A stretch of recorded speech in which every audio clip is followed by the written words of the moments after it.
नमस्कार दोस्तों। फेस्टिवल्स का सीजन धीरे धीरे अपने चरम पे आ रही है और उसी हिसाब से देखा जाए तो मार्केट में जो कि जेम्स जो डायमंड्स वाली जो कंपनियां हैं उनकी जो रफ्तार है ना वो कई गुणों से बढ़ती नजर आती है। ना कि गोल्ड और सिल्वर की रेट नहीं बढ़ रही है, उससे ज़्यादा उनकी स्टॉक की प्राइसेस में कई गुना की रफ्तार देखने को मिलता है, जिसमें से एक कंपनी का नाम है राधिका। तो खास के मुझे ज़्यादा इसकी फंडामेंटल्स काफ़ी अच्छे लगे हैं। तो उसमें हम पहले कोई कमी की बात नहीं करेंगे, इसकी हम पॉइंट और पॉइंट की चर्चा करेंगे। जो राधिका की बात करें तो जिसने एक महीने में करीब 42% तक की उछाल बनाई है। कई बार तो देखने को मिला कि सेंटिमेंटल इसमें की हुई है और ये एक मार्केट की सिंपल सी स्ट्रेटजी है जो प्रॉफिट बुकिंग ना ही होना है। नहीं तो सेटअप कैसे बनेगा, चलिए जानने के प्रयास करेंगे। जो पिछले एक महीने में 42%, पिछले 6 महीने में करीब 100% के आसपास और एक साल में देखा गया करीब 300% साल बनाती है कंपनी को लेकर के। कंपनी का कामकाज देखने को मिलता है कि ज्वेलरी से रिलेटेड कामकाज है। इनकी वेबसाइट्स पर देखा जा सकता है, कहती है जो रात का जो ज्वेलर्स हैं उनका कामकाज कहती हैं गोल्ड इयरिंग्स से लेकर के बाकी जितनी भी गोल्ड्स और डायमंड से रिलेटेड प्रोडक्टिविटी बनती है उन पे कंपनी कामकाज करती नजर आती है। कि ट्रेंडिंग प्रोडक्ट और बाकी सारे इनके ब्रांड एम्बेसडर्स की चर्चा करती हुई वेबसाइट्स पे देख मिल सकती है। यहाँ पे बुक्स ऑफ अपॉइंटमेंट, आप जब वहाँ पे शायद ज्वेलरी और डायमंड्स लेने जाते हैं तो सब पहले अपॉइंटमेंट भी कर सकते हैं जो हम एक इस टाइम पे आने वाले हैं और आपको उस टाइम पे एक अच्छी सर्विसेज प्रोवाइड कर सकती है नजर आती है। चर्चा करने के क्रम में देखा जाए तो कंपनी करीब करीब 1700 करोड़ के आसपास की मार्केट कैप पहुंचती हुई नजर आ रही है। बुक वैल्यू भी करीब 22 रुपये का, इंट्रेंसिक वैल्यू देखा जाए तो उसका करीब करीब 5 गुना मान लेते हैं, 5x का। करंट प्राइस भी करीब 143 का, हायर टू हायर पे भी लगातार ऊंचाइयों को टच करती नजर आती है। लास्ट 52 वीक की बात करें तो इसके बाद हम ये भी चेक करें क्या हिस्टोरिकल डेटा फ्रेम भी इसी अकॉर्डिंग चल रही है कि नहीं चल रही है। पिछले हम 10 सालों के डेटा बेसिस का भी चेक करें तो लगता है कि अच्छा मार्केट अभी सबसे ज़्यादा ऊंचाइयों पे चलती हुई नजर आ रही है।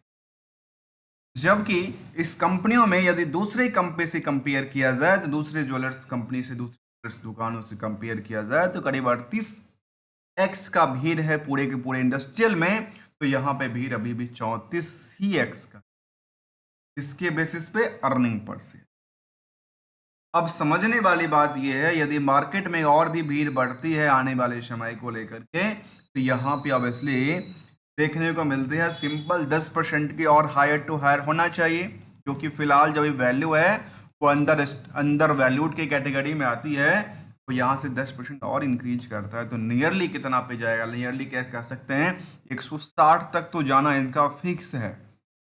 नियर की बात करूं मतलब एक तो ये तो 160 1 से 2 दिन 2 से 4 दिन में ऐसा कर सकते।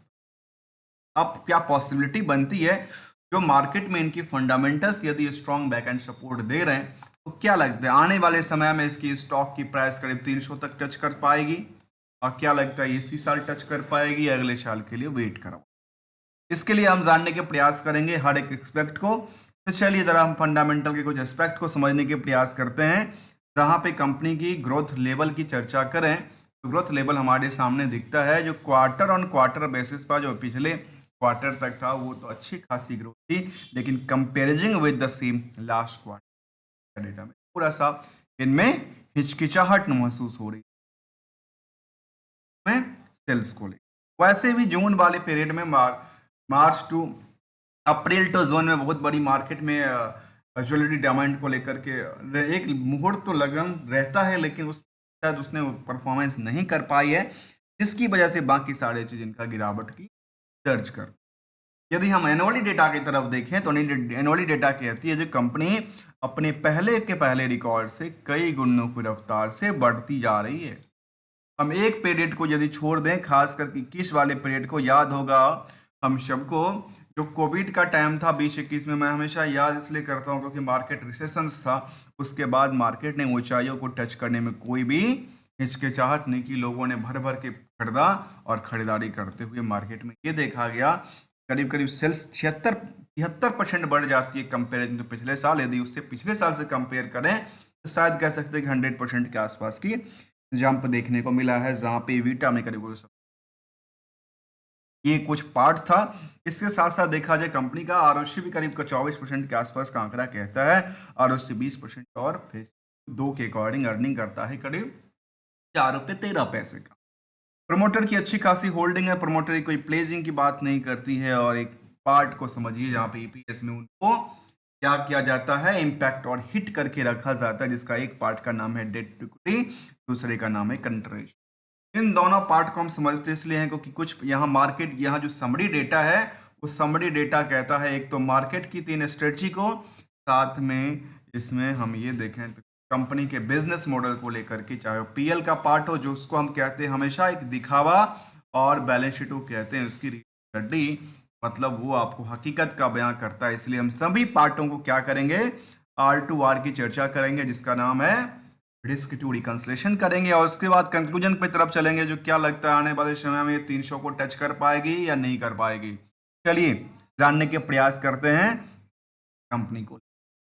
जो कंपनी 2016 में बनी थी, Radhika jewellers and the manufacturers and the trade gold and diamonds platinum jewellery का देखने आती है, जो कि हमने वेबसाइट्स पे विजिट करके देखा। इनके पास कामकाज में ज्वेलर्स, यहाँ पे गोल्ड, डायमंड और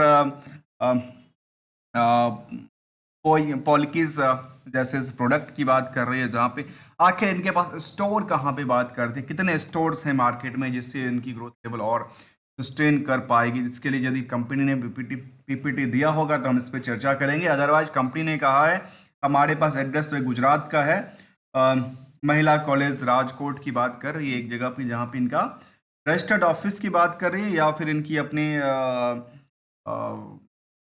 शोरूम की बात करी, ये तो देखने वाली बात होगी। तो क्या कहता है कंपनी को लेकर, कंपनी कि हम शोरूम की तरफ भी एक बार स्टोर लोकेशन की बात करेंगे। इनके पास कितने स्टोर्स की चर्चा करते हैं, कहते हैं इनके स्टोर की बात करें तो इनके पास करीब करीब नंबर तो एक्ट में उन्होंने डायरेक्टली डिक्लेयर नहीं किया है। यदि इन्होंने पीपीटी भी दिया होगा तो उसके बाद देखने को मिलेगा।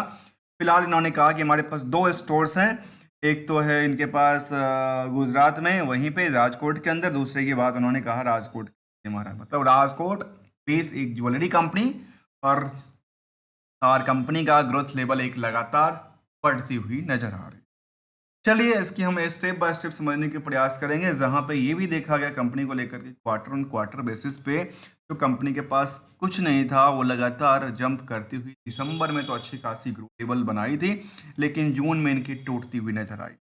तो जून में क्या हमेशा टूटती है, तो कहती है नहीं नहीं नहीं नहीं, ये हमेशा तो टूटती नहीं है। कंपेयरिंग टू कंपेयर जून में तो लगातार बढ़ी है, लेकिन इस साल में इनका थोड़ा सा सेल्स पे इफेक्ट पड़ा है। और क्वार्टरली प्रॉफिट की बात करें तो कंपनी के पास करीब 16 करोड़ तक का प्रॉफिट बुक किया था, जो दिसंबर 23 में किया था। अब ऐसे सिचुएशन की बात करें, जो समय आ चुका है तीसरा क्वार्टर का लेकर के, जो हम अभी अक्टूबर से दिसंबर का देखेंगे, तो हो सकता है 16 करोड़ के बदला बस डिमांड्स के अकॉर्डिंग करीब करीब कह सकते हैं 20 से 21 करोड़ का मेरा आंकड़ा कहता है। तो यदि ये 21 करोड़ 20 करोड़ के आसपास का बनते तो सोचिए आने वाले समय में ये स्टॉक की प्राइस कहाँ तक जा सकती है। तो उसके हिसाब से देखते ईयर ऑन ईयर बेसिस करें तो समझ में ये आ पा रही है, जो लगातार इनकी साल दर साल इनकी ग्रोथ लेवल लगातार बढ़ती नजर आती है कुछ पीरियड को इसके अकॉर्डिंग। इसके अलावा की बात करें तो नेट प्रॉफिट की बात करें तो करीब नेट प्रॉफिट इनके पास अच्छी खासी है, और प्रॉफिटिंग प्रॉफिट मार्जिन जो सुनने में आती है कि जेम्स ज्वेलरीज के अंदर काफ़ी कम होता है, वहाँ पे इनके पास करीब करीब ये देखने को मिलता है करीब साल दर साल 50 करोड़ का उन्होंने प्रॉफिट बुक किया है इस साल में। और ऐसा अंदाजा यदि देखा जाए तभी लास्ट 12 महीने के डेटा भी 49 करोड़ के आसपास कहता है, और इसके अकॉर्डिंग यदि देखा जाए तो हो सकता है आने वाले समय में ये कहाँ तक जाएगा, नियरली 60 से लेकर के 65 करोड़ का आसपास इस साल की बिजनेस कारोबार हो सकती है। दोस्तों जब मेरे इस लर्निंग के पॉइंट ऑफ व्यू से हम दोबारा रिव्यू करेंगे तो शायद कुछ और करेक्टली इंफॉर्मेशन मिलेगा जो हमने अभी एक्सपेक्टेशंस किया है मार्केट को लेते हुए। अब मार्केट की तरफ एक चीज़ और देखने वाली बात है, जो कंपनी में क्या कहना चाहता है और उसकी भी चर्चा करें तो हमारी समझ में ये आ पा रही है। कंपनी की बैलेंस शीट फिगर कहती है तो लगातार इनकी सेट्स में लगातार वृद्धि देखने को मिलता है। उसी के अकॉर्डिंग यदि हम लायबिलिटी का भी देखें तो लायबिलिटी भी इंक्रीज करती नजर। अब इसमें एक चीज डिमेरिट और मेरिट की बात किया जाए तो इनकी कैश और शॉर्ट टर्म इन्वेस्टमेंट में नेगेटिव सेंटीमेंट देता है, और इसके अलावा की बात की तो जितना 23% उन्होंने अपनी एसेट्स को इंक्रीज किया, 28% ज़्यादा इनकी लायबिलिटी ही बढ़ जाती है, जो इनके लिए एक वीकनेस की पॉइंट की बात करती है। इसके अकॉर्डिंग साल दर साल इन द एसेट्स और लायबिलिटी। अब इसी चर्चा को हम जरा थोड़ा ट्रेंडिंग व्यू में देखें तो ट्रेंडिंग व्यू हमारे सामने ये दिखता है जो कंपनी के और फैक्ट की बात करें तो कंपनी के सबसे पहले डिमेरिट की बात यहाँ पे निकल के आई जो अच्छा कंपनी ने अपनी बोरोइंग्स को लगातार इंक्रीज किया है, साल दर साल इंक्रीज करती हुई नजर आती है। तो इसके बाद कंपनी का क्या आंकड़ा कहती है दोस्तों, देखा जाए तो इनकी यूटिलाइजेशन में बात देखा है तो इनकी फिक्स एसेट्स में क्या हुआ है, कोई बहुत बड़ी फेरबदल देखने को नजर नहीं आई।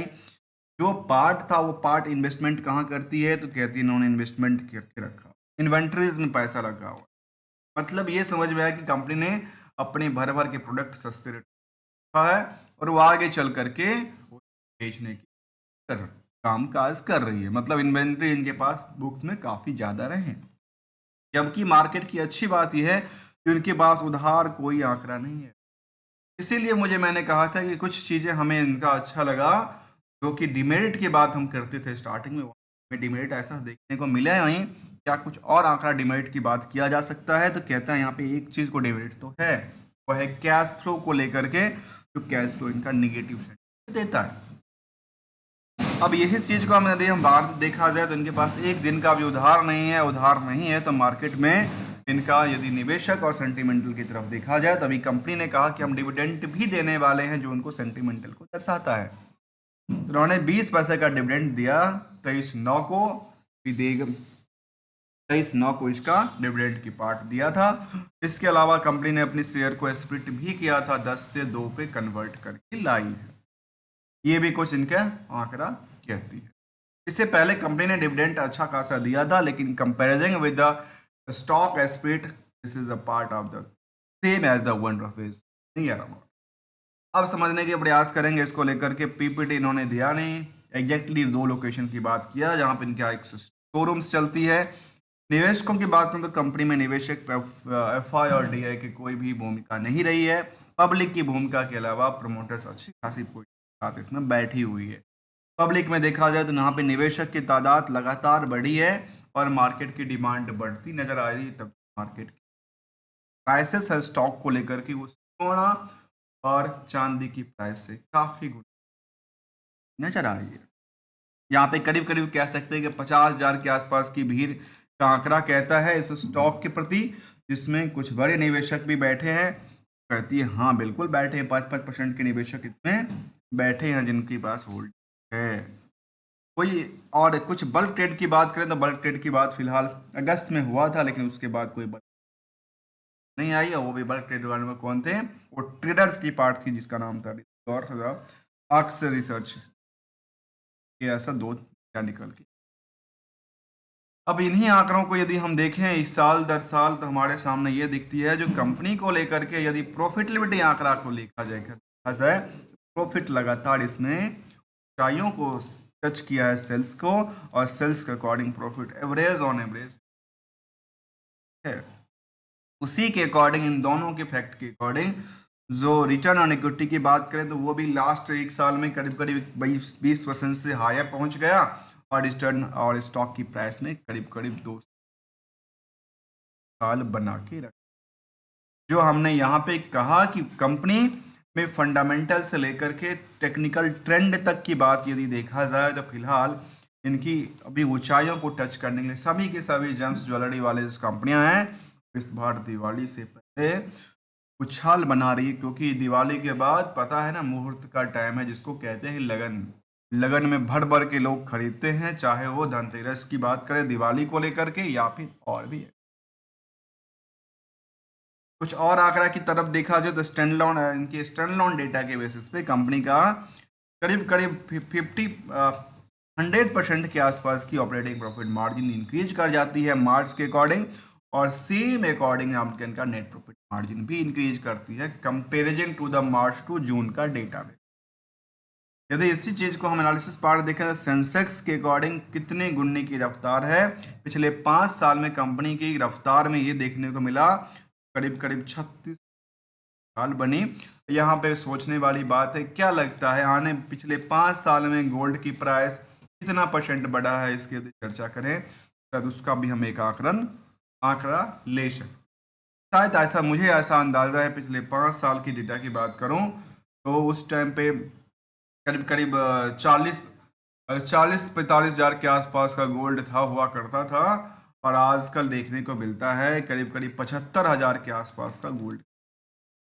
मतलब ये 100% भी नहीं गया, और स्टॉक की प्राइस में 3600% की उछाल बनाती है 5 सालों की डेटा बेसिस।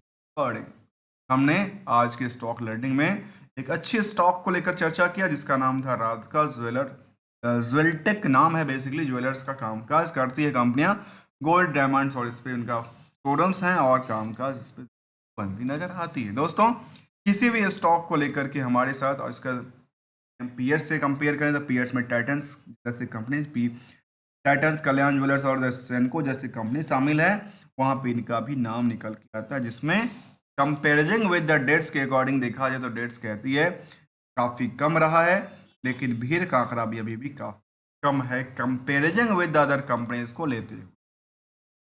अब एक चीज़ समझने वाली बात और है, जो कंपनी की गुड प्रॉफिट की बात करती है, स्टॉक प्राइस 30,000 अच्छी खासी रही है, और ये कुछ इनकी क्रेडिट की बात करती है।